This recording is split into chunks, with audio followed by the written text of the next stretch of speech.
웰니스 시대를 함께 대비하기 위한 웰니스 리더 채널 지금 시작합니다. 프로젝트 1 건강한 삶을 위한 영양학 지식입니다. 네, 안녕하세요. 여러분의 영양학 지식을 책임질 빅브라더 비비입니다. 저번 당뇨병 1부 다들 잘 보셨나요? 당뇨병 1부에서는 당뇨병이 무엇이고 어떠한 원인, 원리로 걸리게 되는지 알아보았습니다. 이번 당뇨병 2부에서는 당뇨병의 증상과 당뇨로 인한 우리 몸의 영양소 대사에 대해서 알아보겠습니다. 그럼 당뇨병 2부 시작하겠습니다. 우선 당뇨병에 걸리게 되면 여러 증상을 보이는데 대표적으로 당뇨의 4대 증상은 당뇨, 다뇨, 다갈, 다식입니다.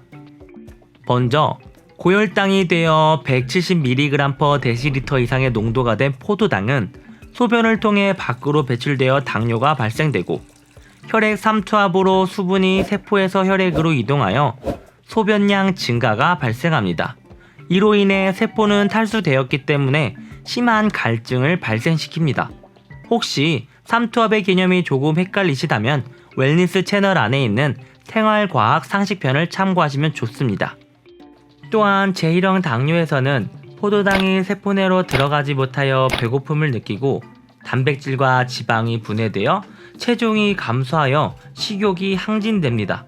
그리고 이로 인해 지방을 분해하여 에너지로 이용하기 위해 케톤체가 발생하여 케톤증에 걸리게 됩니다.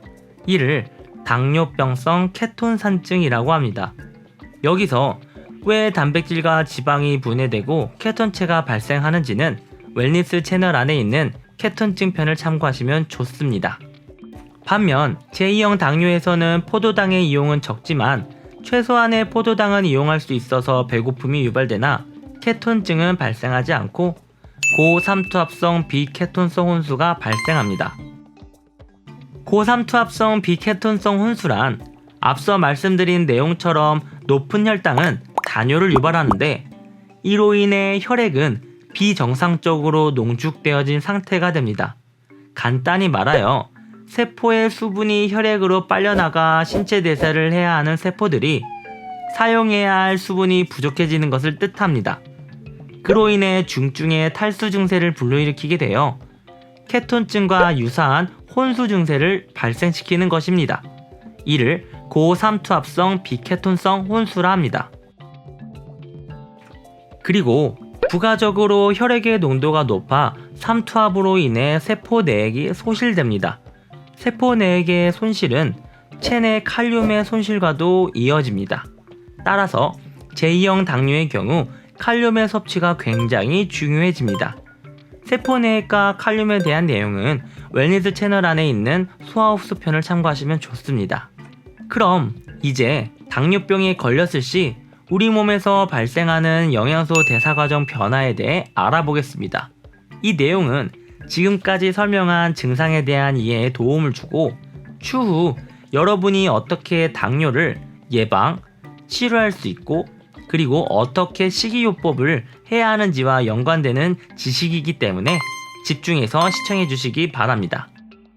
첫째, 포도당 이용 감소로 인한 고혈당, 에너지 발생량의 감소, 글리코겐 분해의 증가, 당 신생합성의 증가입니다. 고혈당과 에너지 발생량이 감소하는 이유는 인슐린의 작용이 부족하기 때문에 뇌와 세포들에서 포도당을 이용하기가 힘들어서 그렇다라는 것을 이제 다들 잘 아실 겁니다. 그리고 글리코겐은 간단히 말해 혈액에 이용하고 남은 포도당을 근육에 물과 함께 저장해 놓은 것으로 급격한 운동이나 체내에서 에너지가 필요할 때 빠르게 포도당으로 분해되는 다당류입니다. 이 글리코겐은 체내에 포도당 공급이 적을 때 분해하여 포도당으로 이용됩니다. 허나 글리코겐으로 포도당을 사용할 수 있는 것에는 1시간이 최대입니다. 보통 1시간이 되기 전에 사용 가능한 글리코겐들이 모두 소진됩니다. 하나 예를 들자면 실제 운동선수들이 시합 전날에 고탄수화물 시기를 하는 이유도 이 글리코겐을 늘리기 위함과 관련이 있습니다. 또한 포도당 이용 감소는 체단백질을 분해하여 에너지원으로 사용하기 시작합니다. 완벽히 순차적이라 할 수 없지만 글리코겐으로도 부족한 생활 에너지를 체단백질, 즉 심장, 근육 등 여러 기관 등의 구성 단백질을 분해하여 신체에 이용합니다.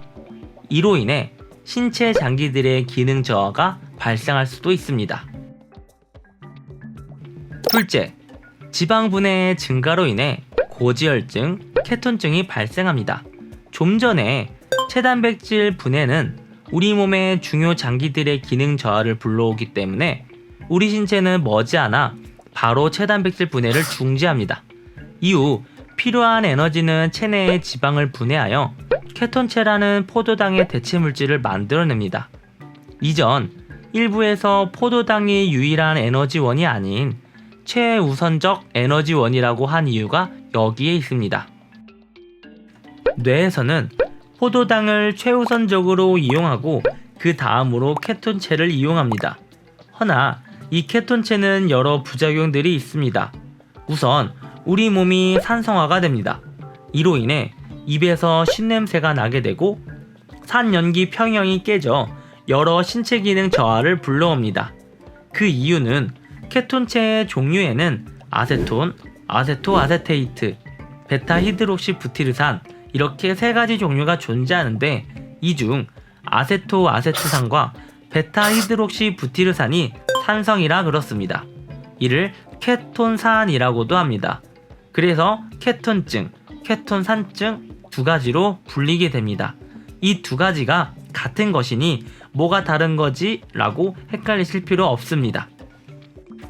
또한 체내의 중성지방으로 저장되어 있던 지방이 분해되어 혈액에 돌아다니는 지방산이 많아져 자동적으로 고지혈증이 되게 됩니다. 혈액의 지방산이 증가하여 동맥경화 등 여러 심혈관 질환의 위험성이 증가합니다. 그리고 다른 이야기이긴 하지만 저탄고지 다이어트의 최대 단점도 이와 같이 혈액에 돌아다니는 지방이 많다라는 것입니다. 다이어트 편도 추후에 다뤄드리도록 하겠습니다. 셋째, 단백질 분해 증가로 인한 고질소혈증, 감염, 질소 배출량 증가, 세포의 나트륨, 칼륨 유출 증가입니다. 단백질의 분해를 알기 전에 유기질과 무기질을 아셔야 합니다. 간단히 말해서 유기물은 탄소가 있다, 무기물은 거의 탄소가 없다, 또는 유기물은 생명체의 분자 구성, 무기물은 비생명체의 분자 구성이라고 우선 아주 간략히 이해하고 가겠습니다. 자세한 내용은 웰니스 채널 안에 있는 생활과학 상식편을 참고해 주시면 좋습니다. 그래서 우리가 섭취하는 유기물에는 탄수화물, 지방, 단백질이 있습니다. 에너지를 발생시키는 영양소이기도 합니다. 탄수화물과 지방은 C, H, O, 탄소, 수소, 산소로 구성되어 있습니다. 그런데 단백질은 특이하게도 여기에 질소, N이 포함되어 있습니다. 이 질소가 오줌 냄새의 원인이 되는 것이고 이 질소가 우리 몸에서 독성으로 작용하는 겁니다. 그래서 체단백질 분해가 증가하게 되면 질소의 양이 많아져 이 질소를 정화하기 위해 신장과 간에 부담이 크게 오게 됩니다. 특히 신장에 큰 무리가 오게 됩니다. 또한 감염, 즉 면역이 약화될 수 있습니다. 그 이유는 백혈구, 항체 등의 면역 물질들은 면역세포에서 만들어지는 단백질입니다.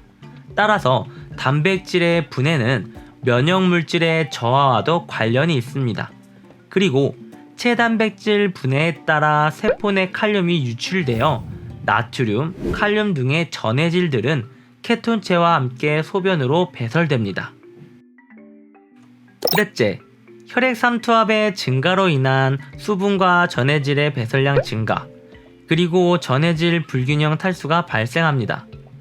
고삼투압성으로 인해 세포의 수분이 혈관으로 이동하여 혈액이 증가하고 단백질 분해 증가로 인해 세포에 나트륨과 칼륨이 유출됨에 따라 전해질인 나트륨과 칼륨의 배설이 증가하게 됩니다.